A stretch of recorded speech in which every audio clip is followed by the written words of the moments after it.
सभी बच्चों को मेरा नमस्ते।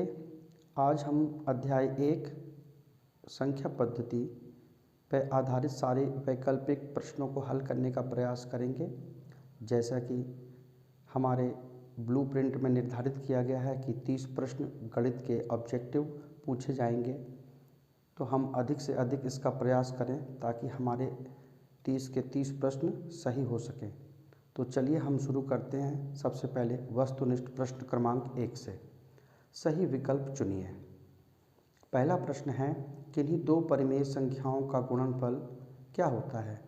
तो हम जानते हैं कि किन्हीं दो परिमेय संख्याओं का गुणनफल सदैव एक परिमेय संख्या होता है।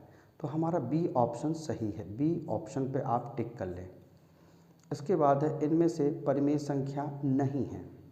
तो बच्चों हम देखते हैं कि वर्गमूल 23, वर्गमूल 225, वर्गमूल 49 और 5.328 बार।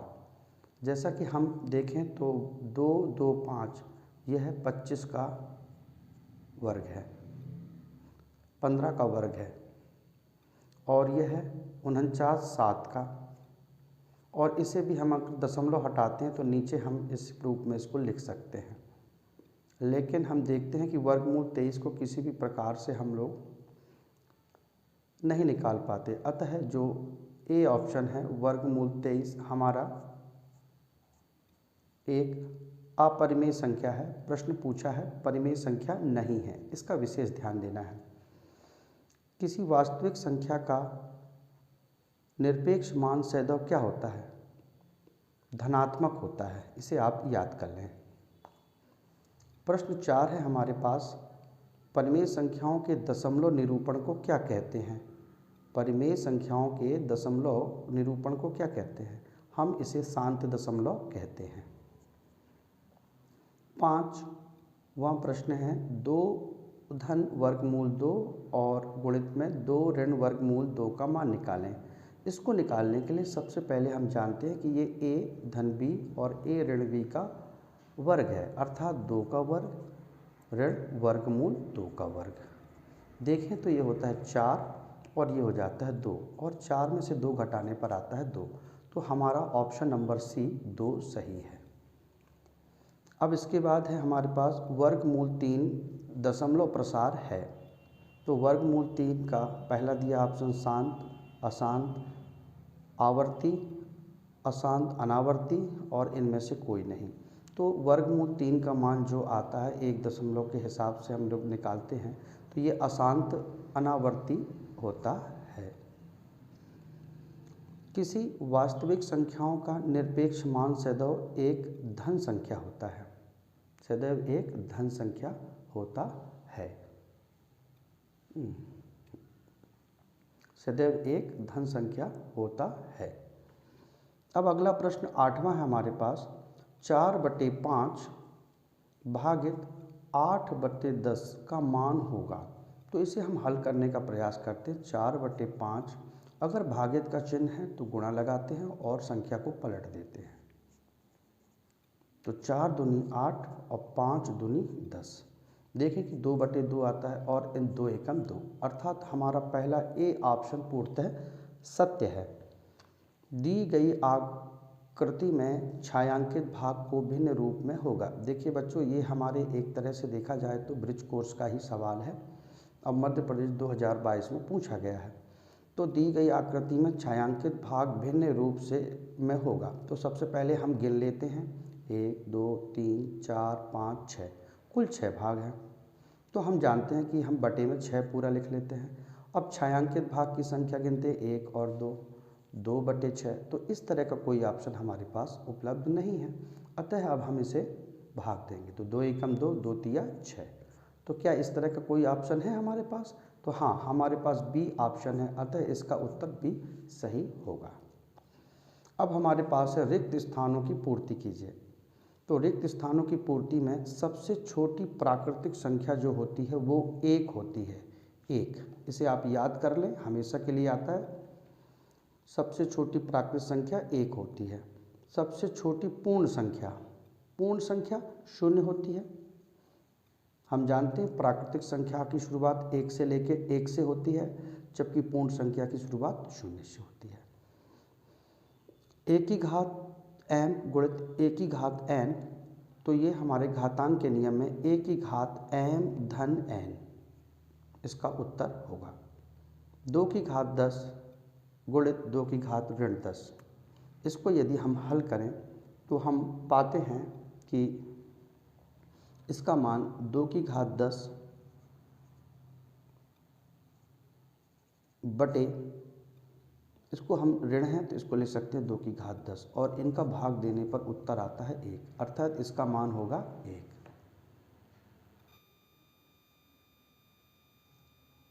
अब हमारे पास 5वां प्रश्न है, वर्गमूल 5 धन वर्गमूल 3 गुणित वर्गमूल 5 ऋण वर्गमूल 3। तो हम देखते हैं कि a धन b और a ऋण b, अर्थात वर्गमूल 5 की घात 2 ऋण वर्गमूल 3 की घात 2।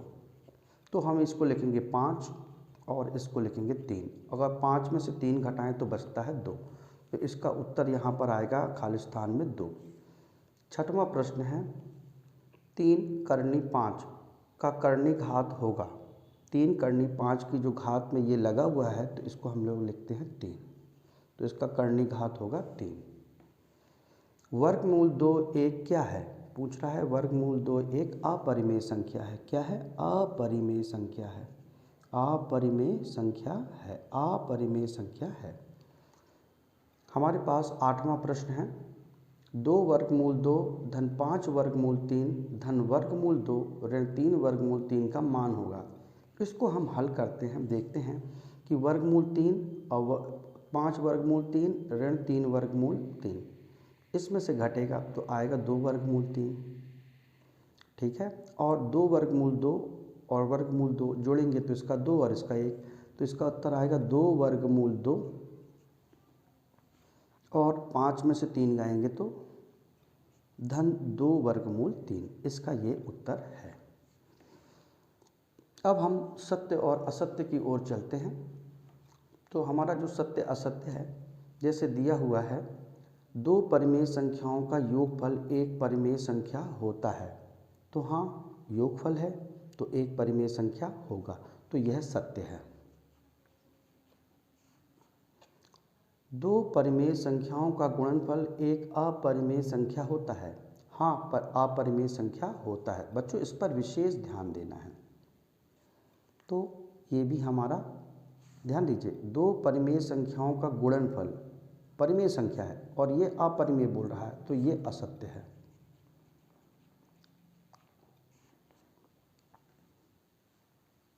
किन्हीं 2 वास्तविक संख्याओं के बीच में असंख्य वास्तविक संख्याएं होती हैं, हाँ होती हैं।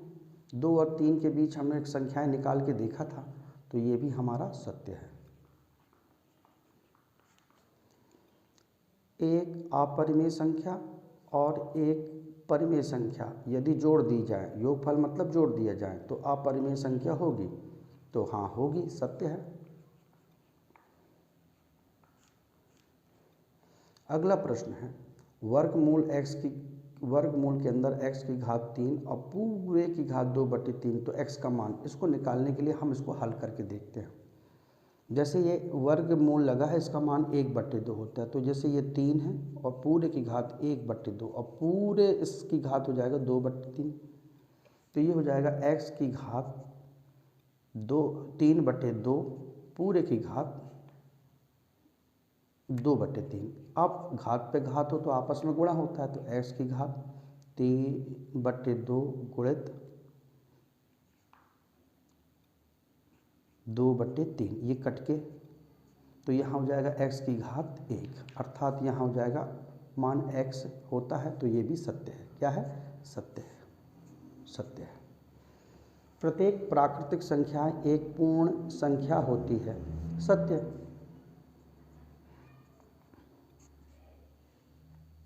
दो अपरिमेय संख्याओं का योग सदैव अपरिमेय संख्या होता है, यह भी सत्य है, सत्य है। वर्गमूल 3 एक अपरिमेय संख्या है, सत्य है। वर्गमूल 2 वर्गमूल 3 वर्गमूल 5 वर्गमूल 7 वर्गमूल 8 वर्गमूल 10 इत्यादि जो संख्याएं होती हैं वो अपरिमेय संख्या होती हैं। अब हम अध्याय 1 के प्रश्न क्रमांक 4 में देखते हैं सही जोड़ी बनाइए। तो सही जोड़ी में भी हमें कुछ ना कुछ हल करना पड़ता है। तो जैसे 8 की घात ऋण 1/3 है, तो अगर हम इसको हल करके देखें तो इसको लिख सकते हैं 2 की घात, पहले हम इसे लिख दें 2 की घात 3 और पूरे की घात ऋण 1/3।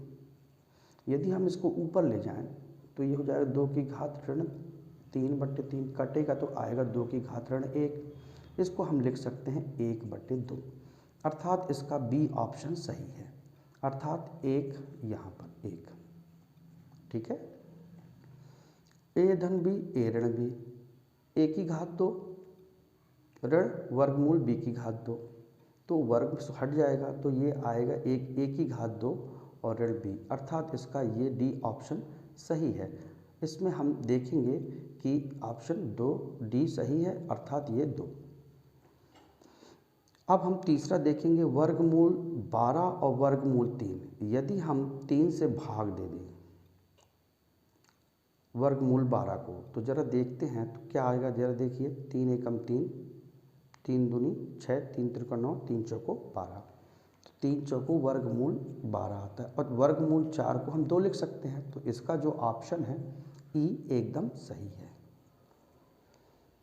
अब ए की घात m भागित ए की घात n, अगर भाग है तो हम जानते हैं भाग में घातें घट जाती हैं, तो इसका ऑप्शन सी सही है। यदि किसी संख्या की घात में घात हो तो उनका आपस में गुणा हो जाता है, तो ए की घात m भागित ए की घात पूरे की घात n बराबर होगा ए की घात mn। यहाँ पर हम ऑप्शन 5 सही है। इसी अध्याय की एक अन्य जोड़ी है, उसे भी हम देखते हैं, जो कि हमारे ब्रिज कोर्स से ज़्यादा संबंधित रखती है, अतः ब्रिज कोर्स का अध्ययन आपको पुनः करना है। हम देखते हैं कि 42.64 धन 0.36 यदि जोड़ते हैं तो क्या आता है, तो आप इसे जोड़ लीजिएगा। तो हम देखते हैं कि इसको जोड़ने पर 42 है, 3 6 3 6 3 6 और 4 10 की 0 होता है, हाशलाई 1 3 1 4 4 और 6 4 0 6 4 10 और ये 10 की 0 और हाशलाई 1 और 42 1 43, तो 43.00 तो 0 तो हम लेते नहीं हैं, अर्थात इसका ऑप्शन बी सही है। अगला है हमारे पास 0.04/10। यदि दशमलव है और भाग दे रहे हैं तो दशमलव 1 अंक और क्या होगा, भाग देने पर और दशमलव को इस तरफ और आ जाएगा, तो आपको भाग देना है। तो सबसे बड़ा 4 है तो भाग देते हैं, तो हम देखते हैं तो आपको भाग देना आना चाहिए इसके लिए। ठीक है, तो हम देखते हैं कि 1 दशमलव और इस तरफ आ जाएगा, तो ये इसका जो है एफ ऑप्शन सही है। अगला है ऋण 18/25 18/25। अब इसको हम भाग देंगे तो क्या आएगा, हमको तो मालूम है ये ऋणात्मक संख्या है, तो जब भाग देते हैं तो हमारे पास इसका जो ऑप्शन आएगा ऋण 0.72 आएगा, तो इसका ये सत्य है। 1/4 गुणित 416, अर्थात ये गुणा हो रहा है तो इससे हम भाग देंगे 4 एकम 4, 2 संख्या उतारते हैं तो हम लोग जानते हैं 0 ले लेते हैं, 4 चौको 16, अर्थात इसका ऑप्शन आएगा सी। 1/2 जब आधा आधा जुड़ता है तो हमको मालूम है 1 होता है, इसका ऑप्शन ए। अब बचा हुआ है 0.3 और 0.8, 8 तिया 24, 1 और 1 2 अंक बाद दशमलव, इसका ऑप्शन हो जाएगा ये डी 6 सही है। बच्चों इसी श्रृंखला में हमारे पास एक सही जोड़ी और है, उसका भी हम अध्ययन करते हैं। सही जोड़ी है, ये मध्य प्रदेश 2020 में पूछा गया है इसे, तो आप इसे ज़रूर कर लें। अब हम देखते हैं ऋण 3 और ऋण 4। ऋण ऋण होता है धन, 3 चौको 12, तो इसका जो हमारा पास ऑप्शन है हम देखते हैं क्या है, बी है, तो इसका ऑप्शन बी सही है। ऋण 6 और धन 19, तो ऋण और धन ऋण होता है, मतलब ये घटेंगे, तो घटने के बाद संख्या धन की बढ़ी है तो धन आएगा, तो हम देखते हैं घटाने पर क्या आता है, तो हम देखते हैं कि 9 है, 9 में से 6 जाएगा तो 3 आएगा, मतलब और 1 13, इसका ऑप्शन डी, और चिन्ह होगा धन का। अगला है 1/100। 100 में अगर देखें तो भाग देने पर आता है 0.01, इसका ऑप्शन होगा 3। 1/6 और 618, तो 6 एकम 6, 0 आएगा, 6 दूनी 12, 6 तिया 18, 103, इसका ऑप्शन होगा 4। 1/4 धन 1/4, देखा जाए तो 1/4 1/4 2/4 होता है, लेकिन हम क्या करेंगे, इसको पूर्णतः रूप से लिखेंगे। तो 1/4 हम यहाँ हल करके देख लेते हैं। 1/4 धन 1/4, हमारे ब्रिज कोर्स में ये विधि दी है कि अगर सामान नीचे आधार 1 से हो तो 4 लिख लेते हैं और ऊपर की संख्या को जोड़ देते हैं। भाग देने पर 1/2 आते हैं, लेकिन 1/2 ऑप्शन यहाँ पर उपलब्ध नहीं है, इसलिए हम जानते हैं कि 1 को 2 से भाग देंगे तो दशमलव लगाएंगे, 0, 2 पंचे 10। तो यहाँ पर ये वाला ऑप्शन आपका सही होगा, अर्थात 5 का जो ऑप्शन है सी सही है। अब हम जानते हैं कि एक प्रश्न और आता है जिसको कहते हैं एक शब्द में उत्तर दीजिए, तो हम उसको भी हल कर लेते हैं। प्रश्न 5वां है, एक शब्द वाक्य में उत्तर देना है। ए का मान 0, ए की घात 0 का मान लिखिए। यदि किसी संख्या की घात 0 हो तो उसका मान 1 के बराबर होता है, हम ये जानते हैं। ए की घात m भागित ए की घात n, इसका जो सरल रूप होगा ए की घात m ऋण n होगा। फिर 1/7 का दशमलव रूप लिखना है, तो सबसे पहले आपको क्या करना है कि इसका भाग देना है 7 से 1, तो जाएगा नहीं तो 0, दशमलव लगाएंगे 0, 7 एकम 7, 3 बचा, 0 उतारे, 7 चौको 28, 2 बचा, 0 उतार लिया, 7 दूनी 14, फिर हमारे पास कितना बचेगा 6। फिर हम देखते हैं 0 उतारे हैं तो 7 8 56, तो इस तरह से हमारी संख्या बढ़ती जाएगी। अतः इसका जो मान होगा वो मैं यहाँ लिख देता हूँ 0.1428 इत्यादि। आशा है कि अध्याय 1 के सभी वैकल्पिक प्रश्नों को आपने अच्छी तरह से समझ लिया होगा। इनका अभ्यास आप प्रतिदिन करें, या तो आप कक्षा में करें, घर में करें, या वीडियो को देखकर करें। वीडियो देखने के लिए आपका बहुत बहुत धन्यवाद। आशा है आपका भविष्य उज्जवल रहे। मेरी शुभकामनाएं सहित